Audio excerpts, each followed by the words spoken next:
কোথায় গেলেন তৃণমূল বিধায়ক? ভোটের ফল প্রকাশের পর তো কেটে গিয়েছে এক এক করে এক একটা দিন, প্রায় 3 মাস হতে চলল। অথচ দেখা নেই জনতার নির্বাচিত প্রতিনিধির। চারপাশে শুধু একটাই প্রশ্ন, তৃণমূল বিধায়ক কি সত্যি নিখোঁজ? বিধায়ককে খুঁজে দিতে এবার রীতিমতো পোস্টার পড়ল, আর সেই পোস্টারে সাফ লেখা ৪ঠা মের পর থেকে বিধায়ক নিখোঁজ, জনতার দাবি পদত্যাগ চাই। দেখতে পাচ্ছেন পোস্টার। মানুষের প্রয়োজন, মানুষের পরিষেবা সবকিছু যখন আটকে থাকার অভিযোগ, তখন ক্ষোভ কি আর ঘরের মধ্যে আটকে থাকে? সেই ক্ষোভই তো এবার উঠে এলো প্রকাশ্যে। হুগলির চণ্ডীতলা তৃণমূল বিধায়ক স্বাতী খন্দকারকে ঘিরেই এই নিখোঁজ পোস্টার আর রাজনৈতিক চাপানুতোর। অভিযোগ, ৪ঠা মে ভোটের ফল প্রকাশের পর থেকে বিধানসভা এলাকায় একদিনও দেখা যায়নি বিধায়ককে। বিধায়কের সই প্রয়োজন, এমনকি একাধিক কাজ আটকে রয়েছে বলেও অভিযোগ। আর এর ফলে নাগরিক পরিষেবা থেকে সাধারণ মানুষ বঞ্চিত হচ্ছেন দাবি বিজেপির। আর সেই অভিযোগকে সামনে রেখে চণ্ডীতলার একাধিক সরকারি অফিস, বিডিও অফিস এবং পঞ্চায়েত অফিসের সামনে ব্যানার টানিয়েছে বিজেপি। ব্যানারে লেখা ৪ঠা মের পর থেকে চণ্ডীতলার এমএলএ স্বাতী খন্দকার নিখোঁজ, জনতার দাবি পদত্যাগ চাই। বিজেপির দাবি, ভোটের পর থেকে বিধায়ককে এলাকায় দেখা যাচ্ছে না, অথচ মানুষের নানান সমস্যা, সরকারি কাজ এবং নাগরিক পরিষেবার ক্ষেত্রে বিধায়কের উপস্থিতি প্রয়োজন। ফলে সাধারণ মানুষের মধ্যে ক্ষোভ তৈরি হয়েছে বলে দাবি গেরুয়া শিবিরের। একবার শোনায় বিজেপি কর্মী সুমন দত্ত কি বলছেন সেই বক্তব্য।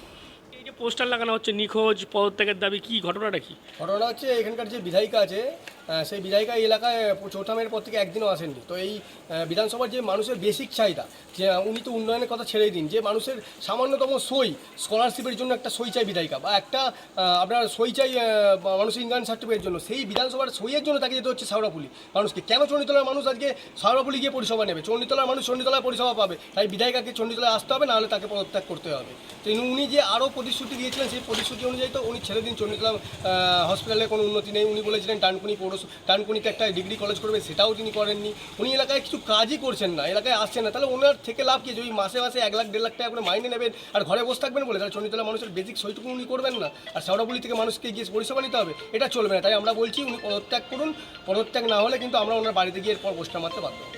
নিখোঁজ কেন রেখেছ? নিখোঁজ কেন করে দিতে? কারণ উনি এলাকায় তো নেই, ওনাকে তো পাওয়া যাচ্ছে না, কোনোভাবেই পাওয়া যাচ্ছে না। মানুষ আসছে ওনার সইয়ের জন্য, বেসিক পরিষেবাগুলো হয়তো আমাদের পরাজিত প্রার্থী দেবাশিস মুখার্জি দিচ্ছে, কিন্তু সইটা তো আর দেবাশিস মুখার্জি দিতে পারে না। সেটার জন্য সইয়ের জন্য অবশ্যই ওনার সই স্বাক্ষর দরকার। সেই স্বাক্ষরের জন্য ওনার এত অফিস টাকা সত্ত্বেও একটা স্বাক্ষরের জন্য সবাই মানুষকে যেতে হচ্ছে শেওড়াফুলি। কেন মানুষ শেওড়াফুলিতে গিয়ে সাপোর্ট করবে? তাই মানুষকে চণ্ডীতলা বিধানসভায় এসেই ওনাকে পরিষেবা দিতে হবে, এই দাবি আমরা রাখছি। না হলে উনি পদত্যাগ করতে হবে। যদিও এই নিখোঁজ তকমা মানতে নারাজ বিধায়ক স্বাতী খন্দকার। ফোনে তিনি বলছেন যে 9 মে বাড়িতে পড়ে গিয়ে তার পা ভেঙে যায়। চিকিৎসক তাকে বেড রেস্টে থাকার পরামর্শ দিয়েছেন। নিজের অসুস্থতার কথা প্রশাসনের সমস্ত দপ্তরকে চিঠি দিয়ে জানানো হয়েছে বলেও তিনি দাবি করেন। তবে শুধু তাই নয়, তার বক্তব্য, তিনি এলাকায় শারীরিকভাবে উপস্থিত থাকতে না পারলেও তার প্রতিনিধিরা মানুষের পরিষেবা দেওয়ার কাজ করে যাচ্ছেন। পোস্টার নিয়েও বিজেপিকে পাল্টা আক্রমণ করেছেন তিনি। তার দাবি, যারা পোস্টার দিচ্ছে তারা উন্নয়নের কাজে ব্যস্ত নয়, বরং কার নামে পোস্টার ফেলবে সেই কাজেই বেশি ব্যস্ত। ডানকুনি পুরসভা এলাকায় জল জমা সমস্যা নিয়েও তিনি নগর উন্নয়ন দপ্তরকে চিঠি দিয়েছেন বলে জানিয়েছেন স্বাতী খন্দকার। সমস্ত বিষয়টা নিয়ে আমার কলিগ পার্থ রাহার একটি রিপোর্ট দেখাবো আপনাদের। বিধায়কের নামে পড়ল পোস্টার, তাতে লেখা নিখোঁজ বিধায়ক, জনতার দাবি পদত্যাগ চাই। আর এই পোস্টার ঘিরে শুরু হয়েছে রাজনৈতিক বিতর্ক। হুগলির চণ্ডীতলা বিধানসভার যিনি তৃণমূল কংগ্রেসের জয়ী প্রার্থী স্বাতী খন্দকার, এবার তার নামে কিন্তু পোস্টার পড়লো ডানকুনির একাধিক জায়গায়। চণ্ডীতলা বিধানসভা অন্তর্গত ব্লক অফিস, পৌরসভা এবং বিভিন্ন সরকারি অফিসের সামনে যেমন এই পোস্টার পড়েছে, পাশাপাশি কিন্তু বাজারেও এই পোস্টার পড়তে দেখা গিয়েছে। সেই পোস্টারে কিন্তু বড় বড় করে লেখা রয়েছে চণ্ডীতলার বিধায়ক স্বাতী খন্দকার নিখোঁজ এবং জনতার দাবি পদত্যাগ চাই। অর্থাৎ বিজেপি কর্মী সমর্থক থেকে স্থানীয় বাসিন্দারা তারা যে অভিযোগটা করছেন, যে ৪ঠা মে 2026-এ যে বিধানসভা নির্বাচনের ফলাফল ঘোষণার দিন ছিল, সেই ফলাফল ঘোষণার পর থেকে কিন্তু স্বাতী খন্দকারকে চণ্ডীতলা বিধানসভা এলাকায় কিন্তু দেখা যায়নি এবং এই যে বিধায়ককে কাছে না পেয়ে একাধিক অসুবিধার মধ্যে পড়তে হচ্ছে স্থানীয় বাসিন্দাদের। কারণ প্রচন্ড সমস্ত ক্ষেত্রে দেখা গিয়েছে সরকারি জায়গায় কিন্তু বিধায়কের একটি স্বাক্ষর প্রয়োজন হয়। কারুর রেসিডেন্সিয়াল সার্টিফিকেট প্রয়োজন, আবার কারুর কিন্তু প্রয়োজন রয়েছে কাস্ট সার্টিফিকেট, আবার কারুর প্রয়োজন রয়েছে বাবা বা নিজের ইনকাম সার্টিফিকেটে বিধায়কের স্বাক্ষর। এই সমস্ত স্বাক্ষর করতে গেলে কিন্তু সমস্যার সম্মুখীন হতে হচ্ছে চণ্ডীতলা বিধানসভার মানুষকে। কারণ সাথী খন্দকার তিনি কিন্তু তার বিধানসভা এলাকায় যাচ্ছেন না, এবং বিধানসভা এলাকায় না যাওয়ায় কিন্তু সাধারণ মানুষ যে কোনো রকম সুবিধা, সেই সুবিধা থেকে কিন্তু বঞ্চিত হচ্ছেন। পাশাপাশি যেটা দাবি করা হচ্ছে যে ডানকুনি পুরসভা, সেই পুরসভাতেও কিন্তু পুরপ্রধান থেকে উপপুরপ্রধান থেকে শুরু করে একাধিক কাউন্সিলর তারা রীতিমতো অনিয়মিত আসছেন পুরসভায়। এবং আরেকটি যেটি সমস্যা কিন্তু বেশ এই 2026 বিধানসভা নির্বাচনের পর থেকে দেখা গিয়েছে, একাধিক পুরসভার কিন্তু পুরো বোর্ড ভেঙে গিয়েছে এবং নাগরিক পরিষেবা পাচ্ছেন না সাধারণ মানুষ। সেক্ষেত্রেও কিন্তু সমস্যার সম্মুখীন হতে হচ্ছে স্থানীয় বাসিন্দাদের। এবার এই যে ডানকুনি পুরসভা, সেই ডানকুনি পুরসভা অন্তর্গত স্থানীয় বাসিন্দারাও কিন্তু তারা যেমন একদিকে পুরো কর্তৃপক্ষের কোনো রকম শংসাপত্র পাচ্ছেন না, পাশাপাশি কিন্তু তাদের স্থানীয় বিধায়ক তাকেও কিন্তু দেখতে পাচ্ছেন না বা তার কোনো পরিষেবাও পাচ্ছেন না বলে অভিযোগ তুলছেন। এই মর্মে কিন্তু দেখা গিয়েছে ডানকুনি সহ চণ্ডীতলার একাধিক জায়গায় কিন্তু বিভিন্ন রকম পোস্টার পড়েছে, এবং সেই পোস্টারগুলোতে কিন্তু সাথী খন্দকার নিখোঁজ বলেও দাবি করা হয়েছে। যদিও এই প্রসঙ্গে বিধায়ক সাথী খন্দকার তিনি টেলিফোনে জানিয়েছেন যে তার পা ভেঙে গিয়েছে 9ই মে, এবং সেই দিন থেকে তিনি বিছানা সজ্জায় রয়েছেন এবং ডাক্তার তাকে বেড রেস্ট নিতে বলেছেন। বিষয়টি তিনি বিধানসভাতেও জানিয়েছেন, এবং তার এলাকার সকলেই জানেন যে তিনি অসুস্থ থাকার কারণে তিনি বাইরে বেরোতে পারছেন না।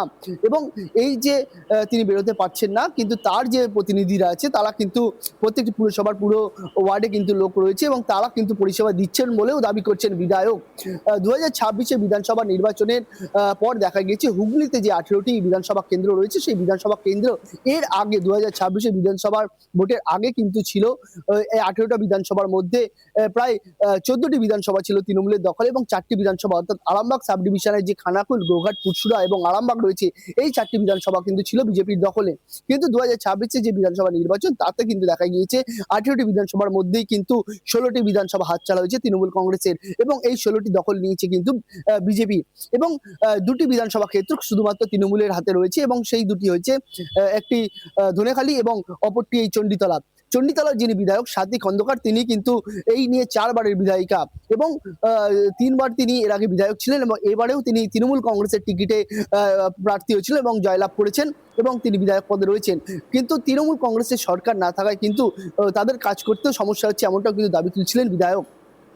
তবে একদিকে নাগরিকরা যেমন পরিষেবা পাচ্ছেন না, এবং অন্যদিকে বিধায়ককেও এলাকায় দেখতে পাচ্ছেন না বলে দাবি তুলছেন স্থানীয় বাসিন্দা থেকে বিজেপির কর্মীরা, এবং সেই সূত্র ধরে এই পোস্টার লাগানো হয়েছে বলে দাবি করছেন বিজেপির কর্মী সমর্থক থেকে স্থানীয় বাসিন্দারা। তবে এই যে ক্ষোভ কিন্তু এই প্রথম নয়। এর আগে দেখা গিয়েছে বিধানসভা ভোটে যখন প্রচারে বেরিয়েছিলেন সাথী খন্দকার, তখন কিন্তু তাকে ঘিরেও কিন্তু বিক্ষোভ দেখাতে দেখা গিয়েছিল স্থানীয় বাসিন্দাদের। সেক্ষেত্রে তারা যে দাবিটা তুলেছিলেন যে এলাকায় বিধায়ক সাথী খন্দকারকে দেখা যায় না, এবং এলাকায় একাধিক জায়গায় নিকাশি ব্যবস্থা কিন্তু বেহাল। ডানকুনি 3 নম্বর 4 নম্বর পুরসভার যে ওয়ার্ড রয়েছে, সেই ওয়ার্ডেও কিন্তু স্থানীয় বাসিন্দারা তারা কিন্তু বিক্ষোভ দেখিয়েছিলেন এই বিধায়িকাকে ঘিরে, এবং তারা যে অভিযোগটা করেছিলেন যে তাদের স্থানীয় এলাকায় কিন্তু নিকাশি ব্যবস্থা একদম খারাপ, জল জমে যায়, এবং বিধায়িকাকে একাধিকবার এই বিষয়টি নিয়ে জানানো হলেও কোনো সুরাহা হয়নি। এবার সেই ভোট মিটে গিয়েছে, এবং ভোটে কিন্তু চণ্ডীতলা থেকেই জয়লাভ করেছে সাথী খন্দকার। তবুও কিন্তু এই বিধায়িকাকে নিয়ে কিন্তু সে সাধারণ মানুষের ক্ষোভ, সেই ক্ষোভ কিন্তু আবার বহিঃপ্রকাশ হতে দেখা গিয়েছে, এবং সেই ক্ষোভে কিন্তু দেখা গিয়েছে বিধায়িকার বিরুদ্ধে কিন্তু একাধিক জায়গায় পোস্টার পড়তে। সেই পোস্টারে বিধায়কের নাম দিয়ে লেখা রয়েছে নিখোঁজ, এবং জনতার দাবি যে পদত্যাগ চায় বিধায়িকা, এমনটাই কিন্তু লেখা রয়েছে এই পোস্টারে।